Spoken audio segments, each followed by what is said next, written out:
క్రీస్తునాథుని యందు మిక్కిలి ప్రియ సహోదరి సహోదరులారా, 15వ సామాన్య ఆదివార వాక్యోపదేశానికి మీ అందరికీ స్వాగతం, సుస్వాగతం.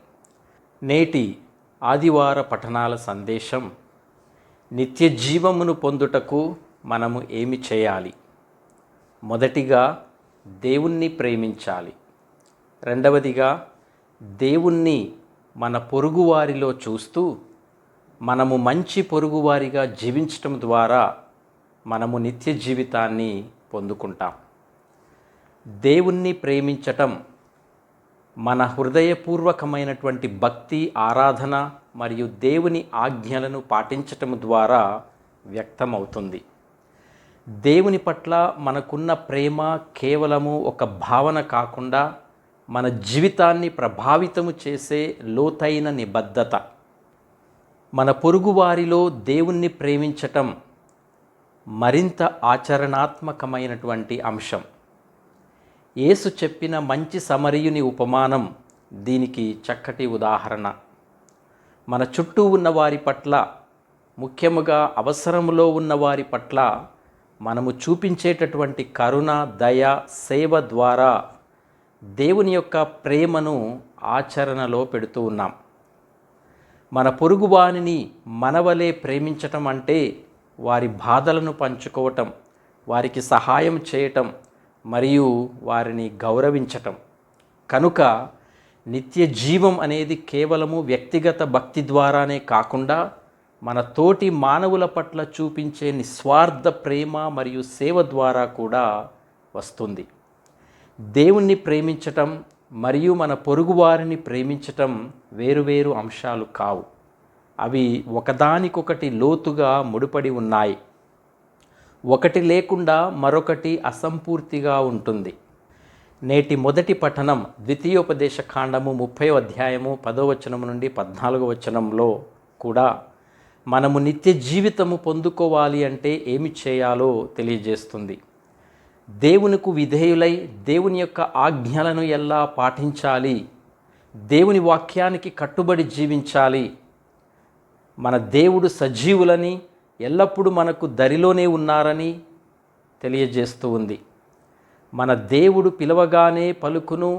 ఏ జాతి జనులకైనా, ఎంత గొప్ప జాతి జనులకైనా వారి దేవుడు మన దేవుని వలె చేరువలో ఉన్నాడా అని ద్వితీయోపదేశ కాండము 4వ అధ్యాయము 7వ వచనంలో చదువుతూ ఉన్నాం.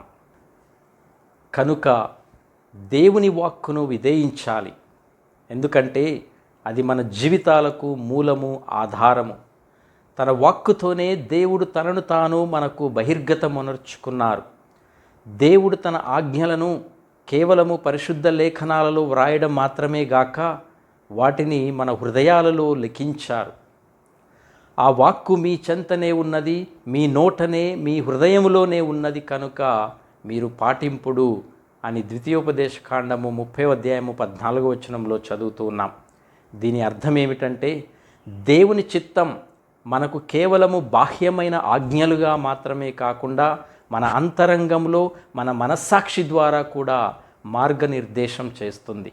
ఈ అంతర్గత జ్ఞానం బాహ్యమైన ఆజ్ఞలతో కలిసి మనము వాటిని పాటించటానికి, తద్వారా దేవునితో నిత్య జీవాన్ని పొందటానికి సహాయపడుతుంది.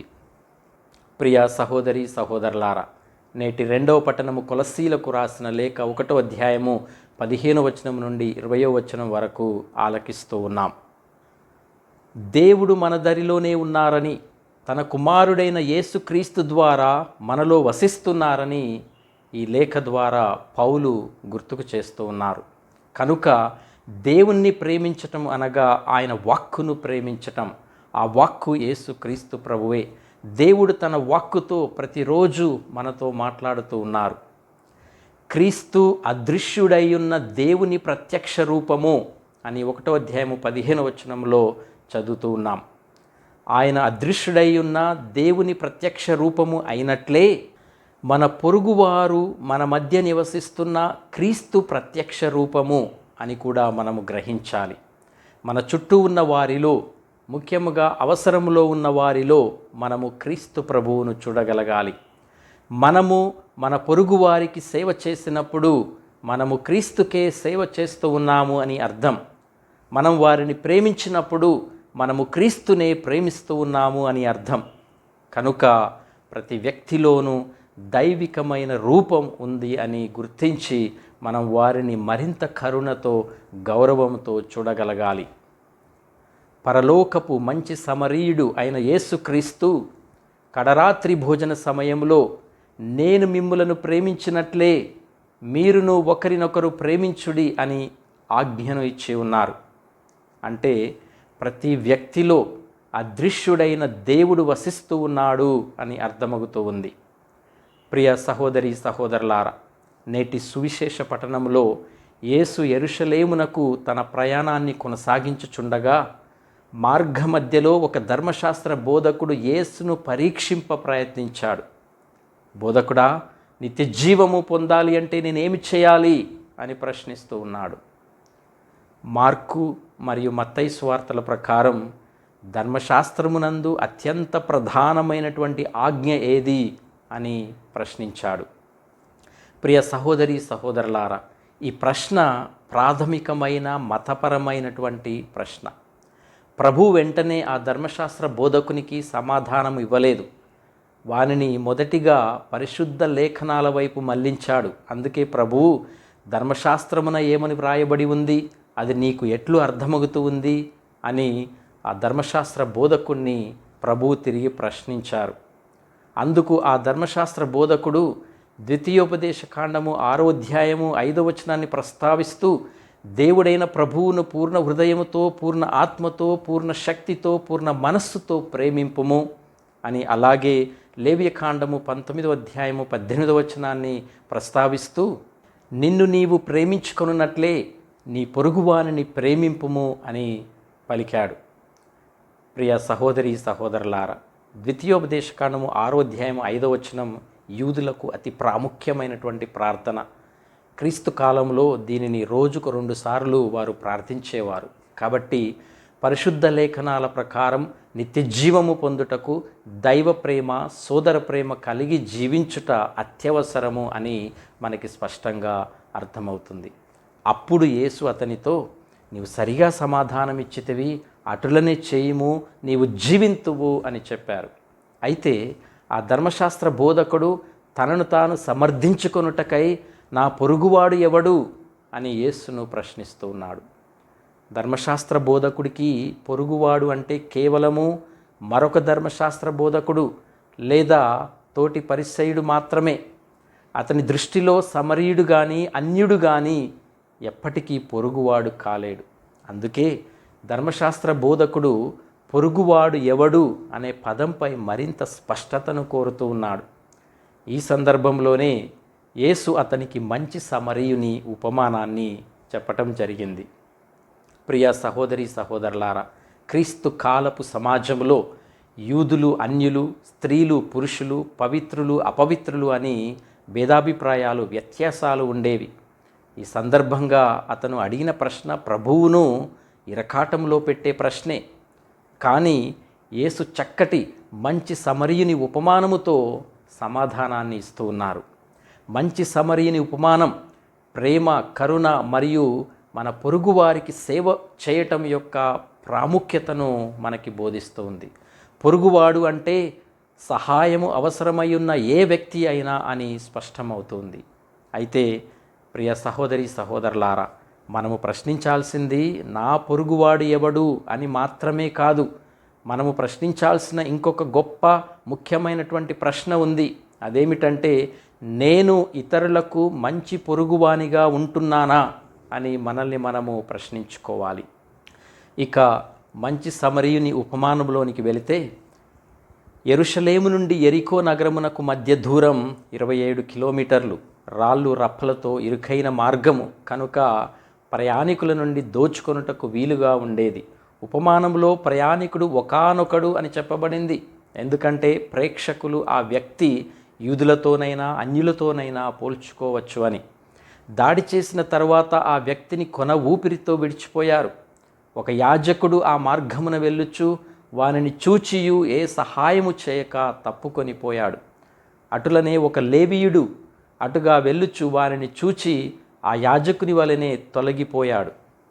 లేవీయుడు దేవాలయంలో సహాయము చేసేవాడు. అతను బ్రతుకున్నాడో లేదో అని కూడా పట్టించుకొనకుండా అక్కడి నుండి వారిద్దరూ వెళ్ళిపోయారు. మూడవ వ్యక్తి బహుశా యేసు శ్రోతలు ఒక ఇజ్రాయేలీయుడు, ఒక యూదుడు అయి ఉండవచ్చని భావించి ఉండవచ్చు. కానీ ఆ మూడవ వ్యక్తి ఇజ్రాయేలీలకు, యూదులకు అత్యంత శత్రువుగా భావించబడే సమరీయుడు. ప్రియ సహోదరి సహోదరులారా, యూదులు సమరీయులను అసహించుకునేవారు. వారితో ఎలాంటి పొత్తు పెట్టుకునేవారు కాదు. క్రీస్తు కాలంలో యూదులకు ఈ సమరీయులు వెలివేయబడిన, చిన్నచూపు చూపబడినటువంటి వారు. వారిని జాతిపరంగా తక్కువ వారని, ఆధ్యాత్మికంగా తప్పు త్రోవలో నడుస్తూ ఉన్నారని యూదులు భావించేవారు.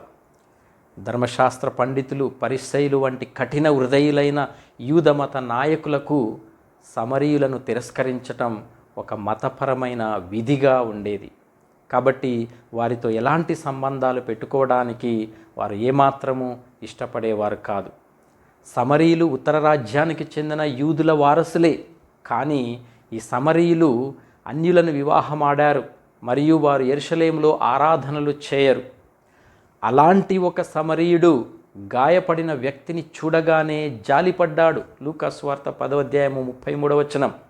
అతని దగ్గరకు వెళ్ళడం మాత్రమే కాక గాయాలను శుభ్రం చేసి కట్టుకట్టి తన వాహనముపై కూర్చుండబెట్టి సత్రమునకు తీసుకుని పోయి పరామర్శించాడు. అతని ఖర్చులన్నీ తానే చెల్లిస్తానని వాగ్దానం చేశాడు. ఈ విధంగా అసహించుకొనబడేవాడు నిజమైన పొరుగువాడు అయ్యాడు. అలాగే పొరుగువాని ప్రేమకు చక్కటి ఉదాహరణగా ఈ సమరీయుడు నిలిచాడు. ప్రియ సహోదరి సహోదరులారా, మతం, కులం, జాతి, దేశం, వర్ణం, వర్గం, ప్రాంతం, మగ, ఆడ ఇవేమీ కూడా మన పొరుగువారిని నిర్వర్తించకూడదు అని యేసు ప్రభు మనకు స్పష్టంగా తెలియజేస్తున్నారు. యూదులు కేవలం తోటి యూదులను మాత్రమే పొరుగువారిగా భావించేవారు. ఒకరి పట్ల కరుణతో ప్రవర్తించే వ్యక్తి పొరుగువాడు. అందరినీ కరుణతో చూసేవాడు నిజమైనటువంటి పొరుగువాడు.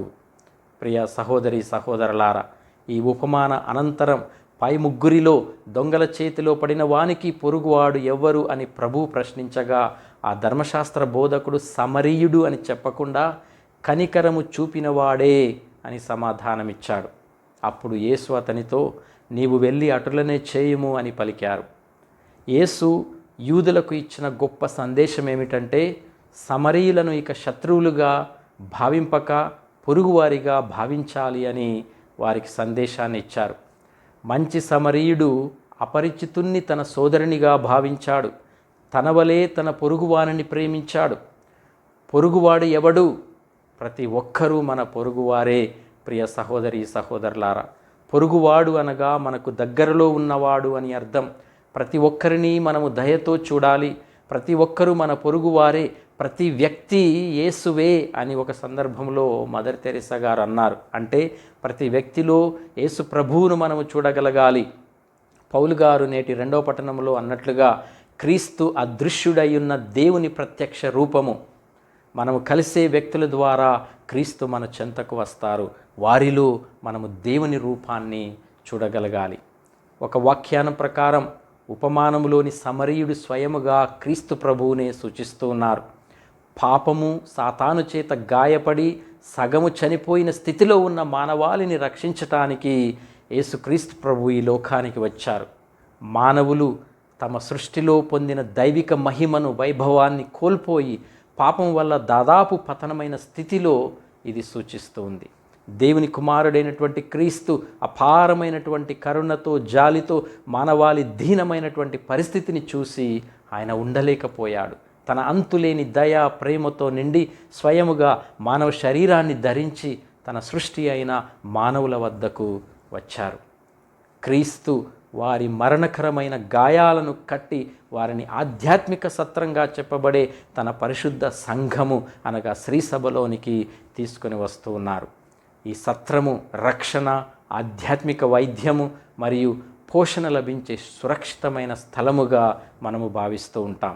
కనుక ప్రియ సహోదరి సహోదరులారా, పాపము నుండి మానవాళిని విమోచించటానికి క్రీస్తు చేసిన అపారమైనటువంటి ప్రేమ త్యాగము గురించిన లోతైన సత్యాన్ని ఈ మంచి సమరయుని ఉపమానము వెల్లడి చేస్తూ ఉంది అని శ్రీసభ మనకు బోధిస్తూ ఉంది. ఇక ప్రియ సహోదరి సహోదరులారా, మంచి సమరయుని ఉపమానము నుండి మనము నేర్చుకోవాల్సినటువంటి విషయాలు ఏమిటంటే, ఒకటి, నిజమైన ప్రేమ మరియు దయ కలిగి మనం జీవించాలి. ఈ ఉపమానం నిజమైన ప్రేమ కేవలము మాటలలో కాకుండా చేతల్లో ఉంటుంది అని మనకు బోధిస్తుంది. యాజకుడు మరియు లేవీయుడు మతపరమైన వ్యక్తులు అయినప్పటికీ వారు కరుణ చూపడంలో విఫలమయ్యారు. సమరయుడు సమాజము ద్వారా చిన్నచూపు చూడబడినప్పటికీ నిస్వార్థంగా గాయపడిన వ్యక్తికి సహాయం చేశాడు. ఇది మన విశ్వాసం మన చర్యలలో ప్రతిబింబించాలి అని ఈరోజు మనం గ్రహించాలి. మన ఇంటిలో కుటుంబ సభ్యుల పట్ల సహనము, దయ, క్షమ కలిగి జీవించాలి. పాఠశాలలో, కార్యాలయాలలో స్నేహితులు, సహోద్యోగుల పట్ల గౌరవము, సహాయము మరియు మద్దతు ఇవ్వడానికి మనం ప్రయత్నం చేయాలి. అలాగే మన చుట్టుప్రక్కల సమాజంలో పొరుగువారికి, అవసరంలో ఉన్నవారికి, అపరిచితులకు అయినా కూడా సహాయం చేయాలి. వారి బాధలలో మనం పాలు పంచుకోవాలి. అలాగే ఇతరుల పట్ల ప్రేమను చూపించమని యేసు ప్రభువు ఈ ఉపమానము ద్వారా నిన్ను నన్ను ఆహ్వానిస్తూ ఉన్నారు. రెండవది, ఈ ఉపమానము క్రైస్తవ ధర్మానికే సవాలుగా ఉంది. ఈ ఉపమానము క్రైస్తవ ధర్మాన్ని పాటించే వారికి ఒక గొప్ప సవాలుగా ఉంది. యేసు తన శిష్యులకు కేవలము ఆజ్ఞలను పాటించడం మాత్రమే కాకుండా ప్రేమ మరియు కరుణతో నిండిన హృదయాన్ని కలిగి ఉండాలని బోధించారు. మనము పక్కన పెట్టబడిన వారిని, అవసరంలో ఉన్న వారిని మరియు సమాజము చిన్నచూపు చూసేవారిని మరి ఎలా చూస్తూ ఉన్నాము అని ఈరోజు ఈ పరిశుద్ధ సమయంలో ఈ ఉపమానము నిన్ను నన్ను ప్రశ్నిస్తూ ఉంది. ఆత్మ పరిశీలన చేసుకుందాం. మూడవదిగా, అందరూ మన పొరుగువారే అని ఈ ఉపమానము మనకు నేర్పిస్తుంది. ఈ ఉపమానము మన పొరుగువాడు ఎవరనే దానికి సంబంధించిన మన సంకుచిత ఆలోచనలను పటాపంచలు చేస్తూ ఉంది. మన పొరుగువాడు మన కుటుంబ సభ్యులు, స్నేహితులు లేదా మనకు తెలిసిన వారు మాత్రమే కాదు. అతను లేదా ఆమె జాతి, మతము, సామాజిక స్థితి లేదా నేపథ్యంతో సంబంధం లేకుండా అవసరంలో ఉన్న ప్రతి ఒక్కరూ మన పొరుగువారే అని ఈ మంచి సమరయుని ఉపమానము మనకి నేర్పిస్తూ ఉంది. అలాగే ప్రియ సహోదరి సహోదరులారా, మంచి సమరయుని ఉపమానము నేటి మన సమాజానికి ఇచ్చేటటువంటి సందేశం ఏమిటంటే, మొదటిగా సహాయము అవసరమైన వారిని మనము గుర్తించాలి. మన చుట్టూ ఉన్న ప్రపంచంలో ఎంతోమంది బాధల్లో ఉన్నారు. పేదరికము, అనారోగ్యము, యుద్ధాలు, ప్రకృతి వైపరీత్యాలు మరియు సామాజిక అన్యాయము వంటి బాధల్లో చిక్కుకొని కొట్టుమిట్టాడుతున్నారు. అలాంటి వారిని మనం గుర్తించి వారికి సహాయం చేయాలి. రెండవది, నిస్వార్థ సేవతో మనం జీవించాలి. స్వార్థము మరియు వ్యక్తిగత లాభము ప్రాధాన్యత వహించే ఈ సమాజంలో నిస్వార్థ సేవ యొక్క ప్రాముఖ్యతను మనము గుర్తించాలి. నిస్వార్థ సేవతో మనం జీవించాలి. మన సౌలభ్యాన్ని పక్కన పెట్టి ఇతరుల కోసం త్యాగం చేయటానికి మనము సిద్ధపడాలి. మూడవదిగా, పక్షపాతము లేకుండా అందరినీ ప్రేమించాలి. జాతి, మతము, రాజకీయాలు లేదా సామాజిక భేదాల ఆధారంగా ప్రజలను విడదీసే ప్రవృత్తి నేటి ప్రపంచంలో ప్రబలంగా ఉంది. మంచి సమరయుని ఉపమానం ఈ పక్షపాతాలను అధిగమించి అందరినీ ప్రేమతో మరియు కరుణతో చూడాలని మనల్ని ఆహ్వానిస్తూ ఉంది. నాలుగవది, కరుణ మరియు సానుభూతి కలిగి జీవించాలి. ఇతరుల బాధలను చూసి సానుభూతి చెందటం, జాలి పడటం మరియు వారి పట్ల కరుణ చూపటం ఈ ఉపమానం యొక్క ప్రధాన సందేశం. కేవలం చూసి వదిలివేయడం కాకుండా వారి బాధను పంచుకొని వారికి ఉపశమనం కలిగించడానికి మనము చర్యలు తీసుకోవాలి. ఇక ఐదవదిగా, సామాజిక న్యాయం కోసం మనం కృషి చేయాలి. ఈ ఉపమానం కేవలం వ్యక్తిగత దయ గురించి మాత్రమే కాదు, సామాజిక న్యాయం గురించి కూడా మనకి బోధిస్తుంది. దొంగల చేతిలో పడిన వారిని చూసి విస్మరించిన యాజకుడు మరియు లేవీయుడు అప్పటి సామాజిక మరియు మతపరమైన నిర్మాణంలోని లోపాలను ఎత్తి చూపుతూ ఉంది. మనము అన్యాయమైన వ్యవస్థలను సవాలు చేయాలి మరియు అందరికీ సమానత్వము మరియు న్యాయం కోసము కృషి చేయాలి. ప్రియ సహోదరి సహోదరులారా, నా పొరుగువారు ఎవరు అని ప్రశ్నించుకుందాం. సమాధానం మన అంతరంగము నుండి రావాలి. నా పొరుగువారు ఎవరు? నా మతం వాడేనా? నా కులం వాడేనా? నా జాతి వాడేనా? నా వర్గం వాడేనా? నా ప్రాంతం వాడేనా? ఎవరు నా పొరుగువారు? ఆత్మ పరిశీలన చేసుకుందాం. సర్వమానవాళి దేవుని సృష్టియేనని, అందరము దేవుని బిడ్డలమేనని, సోదరులమేనని, అందరూ నా పొరుగువారేనని భావిస్తూ ఉన్నామా? ముఖ్యమైన మరో ప్రశ్న వేసుకుందాం. నేను ఇతరులకు మంచి పొరుగువానిగా ఉంటూ ఉన్నానా? మనం ఎలా మంచి పొరుగువానిగా మారగలము? ఉదారత, దయ మరియు కరుణ కలిగిన వ్యక్తులుగా మారినప్పుడే బాధపడుతున్న ప్రతి ఒక్కరి పట్ల మనము మంచి పొరుగువారిగా మారగలం. ఒక నిజాయితీతో కూడిన చిరునవ్వు, ఒక ఉత్సాహభరితమైన పలకరింపు, ఒక ప్రోత్సాహకరమైన ప్రశంసా వాక్యం, మాట, హృదయపూర్వకమైనటువంటి ధన్యవాదాలు తెలిపినప్పుడు బాధలలో ఉన్న వారి ఆత్మలకు అద్భుతాలు కలుగుతాయి. కాబట్టి ఆత్మ పరిశీలన చేసుకుందాం. ప్రియ సహోదరి సహోదరులారా, దేవుని యొక్క వాక్యాన్ని చదువుతూ ఉన్నామా? ధ్యానిస్తూ ఉన్నామా? దాన్ని మన అనుదిన జీవితంలో పాటించడానికి ప్రయత్నం చేస్తూ ఉన్నామా? దేవుడు మనకు వసగిన దైవ ప్రేమ, సోదర ప్రేమ అనే గొప్ప ఆజ్ఞలను పాటిస్తూ ఉన్నామా? మంచి సమరీని వలె యేసు మనకు చేరువలనే ఉన్నాడు అని, మనకు సహాయం చేయడానికి సిద్ధంగా ఉన్నాడు అని నమ్ముచున్నామా? ఆయన మన ప్రతి అవసరములో తోడుగా ఉంటారు. మన పొరుగు వారి ద్వారా ప్రభు మన చేరువలో మనకు సహాయం చేయటానికి ఉన్నారని విశ్వసిస్తూ ఉన్నామా? మనం ఇతరులకు మంచి సమరీయులుగా మారుటకు సిద్ధముగా ఉన్నామా? అలాంటి దయార్ద్ర హృదయంతో మనం జీవించడానికి ప్రయత్నం చేస్తూ ఉన్నామా? ఎవరైనా ఆపదలో, ప్రమాదంలో ఉంటే సెల్ఫీలు, వీడియోలు తీసి ఆనందపడుతున్నామా? లేక వారికి సహాయం చేయటానికి ముందుకు వస్తూ ఉన్నామా? అవసరతలో ఉన్న వారికి చేయూతనివ్వటానికి సిద్ధముగా ఉంటూ ఉన్నామా? ప్రియ సహోదరి సహోదరులారా, ప్రతి ఒక్కరికి మనము మంచి పొరుగువారిగా మారడానికి కావలసినటువంటి శక్తిని, బలాన్ని, దీవెనను, ఆశీర్వాదాన్ని దేవుడు దయచేయాలని మీ అందరి కోసం ప్రార్థన చేస్తూ దేవుడు మిమ్మలను దీవించునుగాక. ఆమేన్.